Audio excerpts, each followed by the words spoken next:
حسبي ربي جل الله ما في قلبي غير الله نور محمد صلى الله لا إله إلا الله. بسم الله الرحمن الرحيم. حدثنا أبو اليمان الحكم بن نافع قال أخبرنا شعيب عن الزهري قال أخبرني عبيد الله بن عبد الله ابن عتبة ابن مسعود أن عبد الله بن عباس أخبره أن أبا سفيان بن حرب أخبره أن هرقل أرسل إليه في ركب من قريش وكانوا تجارا بالشام في المدة التي كان رسول الله صلى الله عليه وسلم ماد فيها أبا سفيان وكفار قريش فأتوه وهم بإلياء فدعاهم في مجلسه وحوله عظماء الروم ثم دعاهم ودعا بترجمانه فقال أيكم أقرب نسبا بهذا الرجل الذي يزعم أنه نبي؟ فقال أبو سفيان فقلت أنا أقربهم نسبا. فقال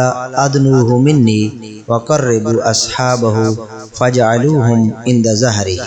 ثم قال لترجمانه قل لهم إني سائل هذا عن هذا الرجل فإن كذبني فكذبوه فوالله لولا الحياء من أن يأثروا علي كذبا لكذبت عنه. ثم كان أول ما سألني عنه أن قال كيف نسبه فيكم؟ قلت هو فينا ذو نسب. قال فهل قال هذا القول منكم أحد قط قبله؟ قلت لا. قال فهل كان من آبائه من ملك؟ قلت لا. قال فأشراف الناس يتبعونه أم ضعفاؤهم؟ فقلت بل ضعفاؤهم. قال أيزيدون أم ينقصون؟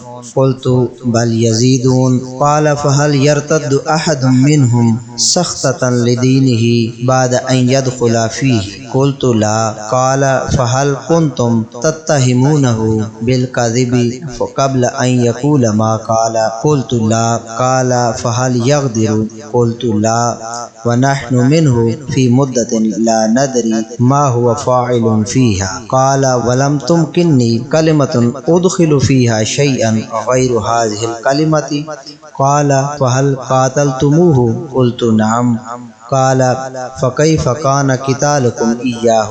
قلت الحرب بيننا وبينه سجال ينال منا وننال منه. قال ماذا يأمركم؟ قلت يقول اعبدوا الله وحده ولا تشركوا به شيئا واتركوا ما يقول آباؤكم ويأمرنا بالصلاة والزكاة والصدق والعفاف والصلة. فقال لترجماني قل له سألتك عن نسبه فذكرت عنه فيكم ذو نسب فكذلك الرسل تبعث في نسب قومها وسألتك هل قال أحد منكم هذا القول فذكرت أن لا. فقلت لو كان أحد قال هذا القول قبله لقلت رجل يأتسي بقول قيل قبله. وسألتك هل كان من آبائه من ملك فذكرت أن لا. قلت فلو كان من آبائه من ملك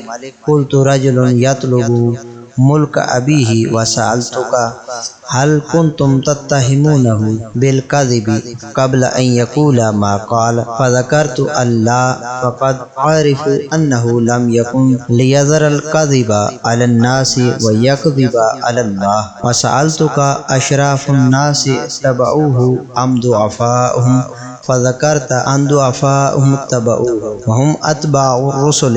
وسألتك أيزيدون أم ينقصون فذكرت أنهم يزيدون وكذلك أمر الإيمان حتى يتم. وسألتك أيرتد أحد سخطة لدينه بعد أن يدخل فيه فذكرت أن لا. وكذلك الإيمان حين تخالط بشاشته القلوب. وسألتك هل يغدر فذكرت أن لا وكذلك الرسل لا تغدر، وسألتك بما يأمركم فذكرت أنه يأمركم أن تعبدوا الله ولا تشركوا به شيئا، وينهاكم عن عبادة الأوثان، ويأمركم بالصلاة والصدق والعفاف، فإن كان ما تقول حقا فسيملك موضع قدمي هاتين. وقد كنت أعلم أنه خارج، لم أكن أظن أنه منكم، فلو أني أعلم أني أخلص إليه لتجشمت لقاءه، ولو كنت عنده لغسلت عن قدمه.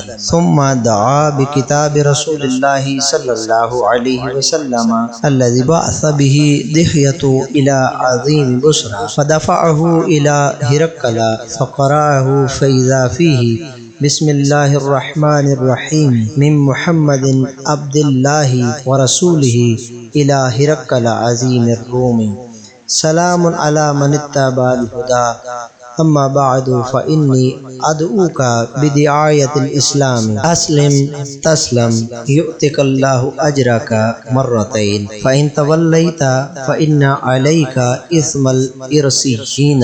ويا أهل الكتاب تعالوا إلى كلمة سواء بيننا وبينكم الله نعبد إلا الله ولا نشرك به شيئا، ولا يتخذ بعضنا بعضا أربابا من دون الله، فإن تولوا فقولوا اشهدوا بأننا مسلمون.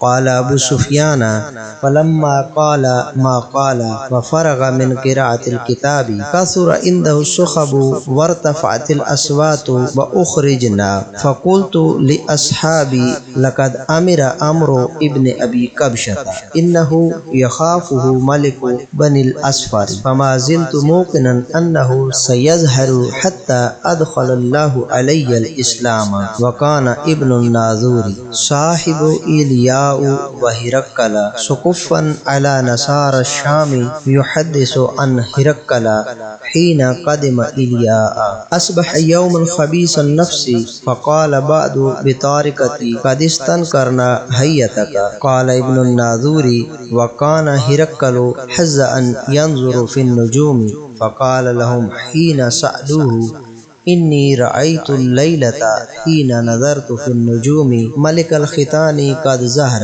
فمن يختتن من هذه الأمة؟ قالوا: ليس يختتن إلا اليهود، فلا يهمنك شأنهم، واكتب إلى مداين ملكك فيقتلوا من فيهم من اليهود. فبينما هم على أمرهم أوتي هرقل برجل أرسل به ملك غسان يخبر عن خبر رسول الله صلى الله عليه وسلم، فلما استخبره هرقل قال: اذهبوا فانظروا أمختتن هو أم لا؟ فنظروا إليه فحدثوه أنه مختتن، وسأله عن العرب فقال: هم يختتنون. فقال هرقل: هذا ملك هذه الأمة قد ظهر. ثم كتب هرقل إلى صاحب له برومية وكان نظيره في العلم، وسار هرقل إلى حمص، فلم يرم حمص حتى أتاه كتاب من صاحبه يوافق رأي هرقل على خروج النبي صلى الله عليه وسلم وأنه نبي، فأذن هرقل لعظماء الروم بتذكرة له بحمص، ثم أمر بأبوابها فغلقت، ثم اطلع فقال: يا معشر الروم، هل لكم في الفلاح والرشد وأن يثبت ملككم فتبايعوا هذا النبي؟ فحاسوا حيسة حمر الوحش إلى الأبواب فوجدوها قد غلقت. فلما رأى هرقل نفرتهم وآيس من الإيمان قال: ردوهم علي. وقال: إني قلت مقالتي آنفا أختبر بها شدتكم على دينكم، فقد رأيت.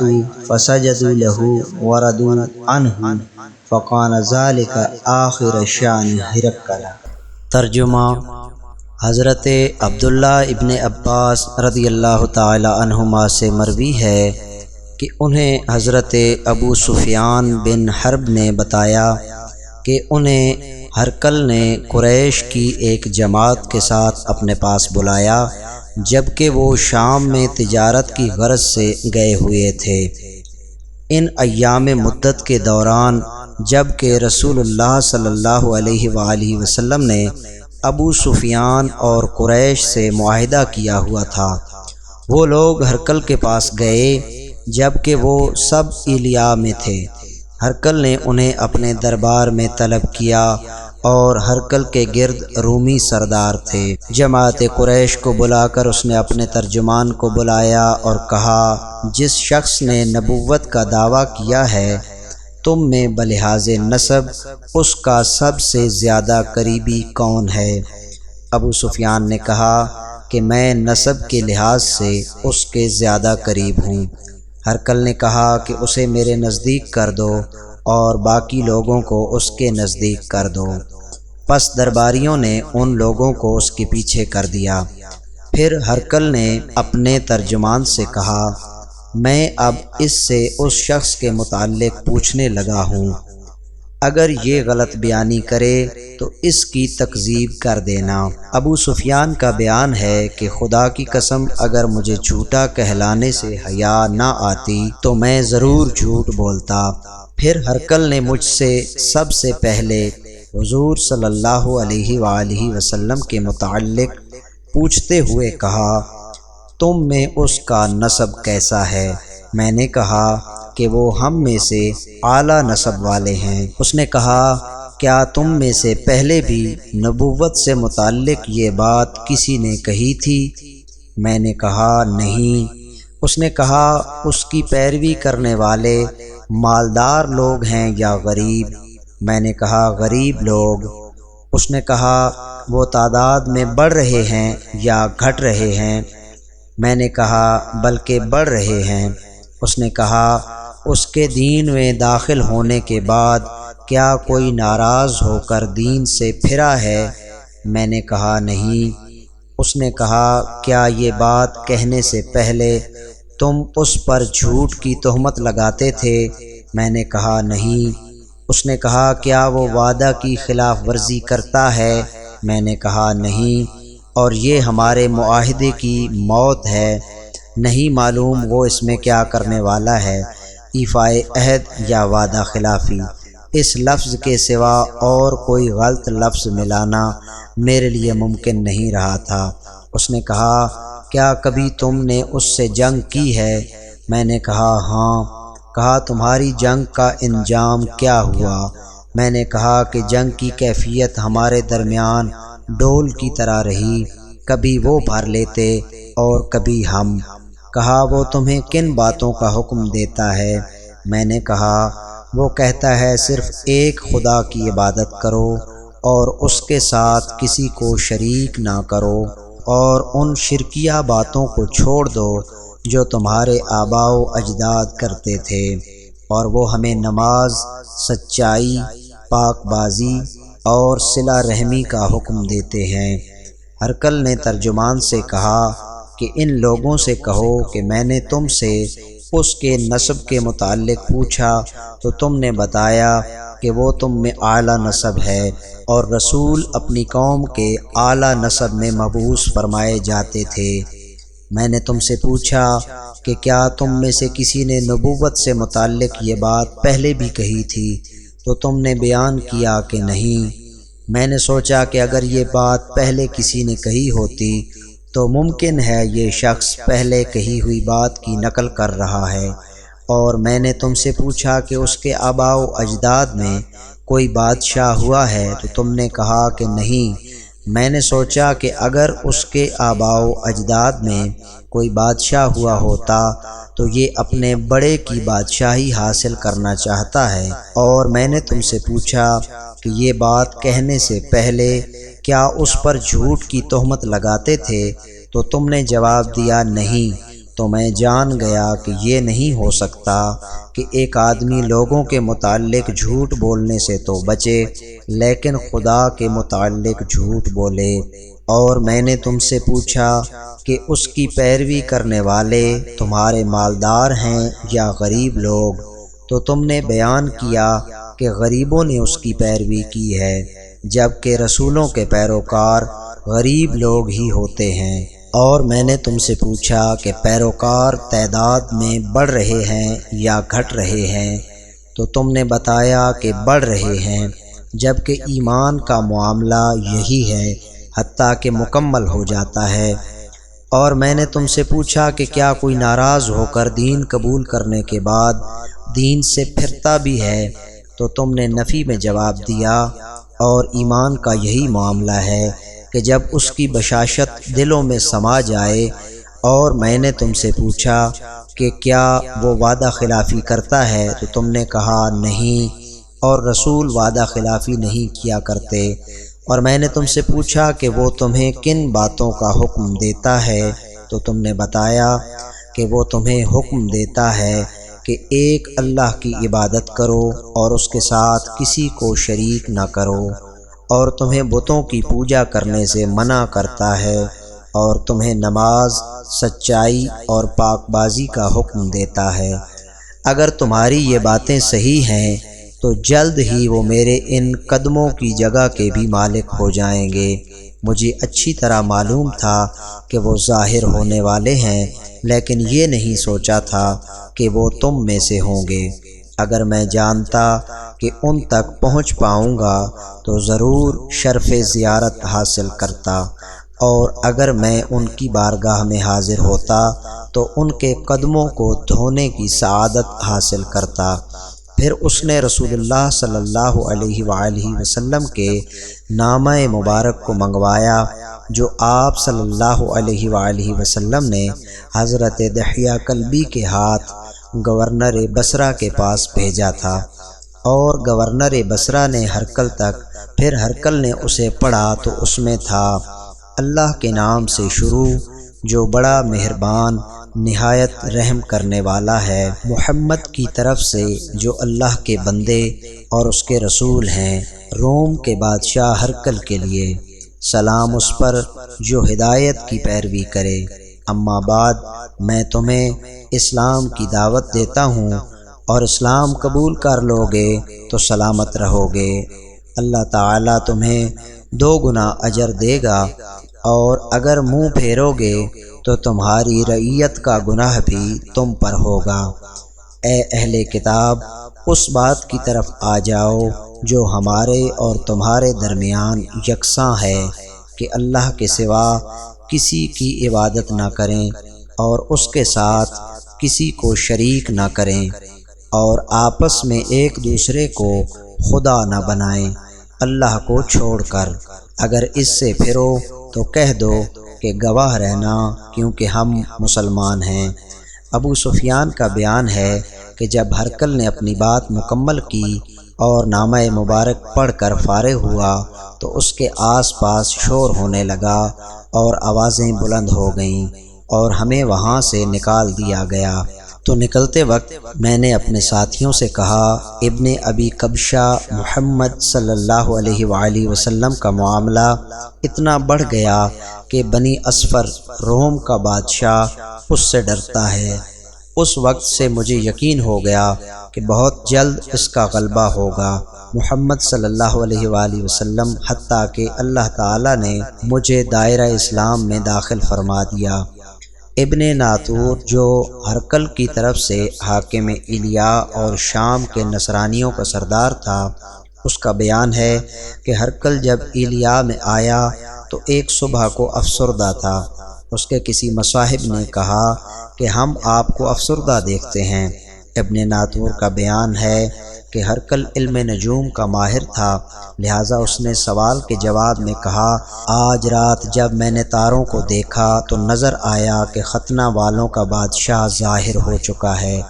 اس زمانہ میں ختنہ کون لوگ کرواتے ہیں؟ لوگوں نے کہا کہ یہود کے سوا کوئی بھی ختنہ نہیں کرواتا، اور ان کی طرف سے آپ کو کوئی اندیشہ نہیں۔ اپنے ملک کے شہروں کو لکھ بھیج دیجئے کہ ان میں جتنے یہودی ہوں قتل کر دیے جائیں۔ ابھی اسی میں غور و فکر جاری تھا کہ ہرقل کے سامنے ایک شخص کو پیش کیا گیا جس کو غسان کے بادشاہ نے رسول اللہ صلی اللہ علیہ وآلہ وسلم کی خبر دینے کے لیے بھیجا تھا۔ جب اس نے ہرقل کو خبر دی تو اس نے کہا: جا کر دیکھو کہ وہ لوگ ختنہ کرواتے ہیں یا نہیں۔ انہوں نے دیکھا اور بتایا کہ وہ ختنہ کرواتے ہیں، اور عرب کے متعلق پوچھا تو اسے بتایا گیا کہ وہ بھی ختنہ کرواتے ہیں۔ پس ہرقل نے کہا کہ اس ظاہر ہونے والی امت کا بادشاہ یہی ہے۔ پھر ہرقل نے اپنے ایک رومی مصاحب کو یہ بات لکھی جو علم نجوم میں مہارت میں اس کا ہم پلہ تھا، اور خود ہرقل حمص کی جانب نکل گیا۔ ابھی حمص سے باہر نہیں گیا تھا کہ اس مصاحب کا خط آ گیا جو ہرقل کی تائید میں تھا کہ نبی کریم صلی اللہ علیہ وآلہ وسلم ظاہر ہو چکے اور وہ برحق نبی ہیں۔ پھر ہرقل نے حمص کے بڑے بڑے آدمیوں کو رے محل میں طلب کیا اور حکم دیا کہ محل کے دروازے بند کر دیے جائیں۔ وہ بند کر دیے گئے۔ وہ سامنے آیا اور کہا، اے رومی سردارو، اگر تمہیں نجات اور ہدایت چاہیے اور تم یہ چاہتے ہو کہ تمہاری حکومت قائم رہے تو اس نبی کی بیعت کر لو۔ پس وہ رومی سردار جنگلی گدھوں کی طرح دروازوں کی طرف بھاگے جو بند پائے۔ جب ہرقل نے ان لوگوں کی اسلام سے نفرت دیکھی تو ان کے ایمان لانے سے مایوس ہو گیا اور کہا، میں نے تو یہ بات اس لیے کہی تھی کہ دین میں تمہاری مضبوطی کو جانچوں، اور میں نے دیکھ لیا۔ پس ان سرداروں نے ہرقل کے لیے سجدہ کیا اور اس سے خوش ہو گئے۔ ہرقل کا آخری حال یہ ہے۔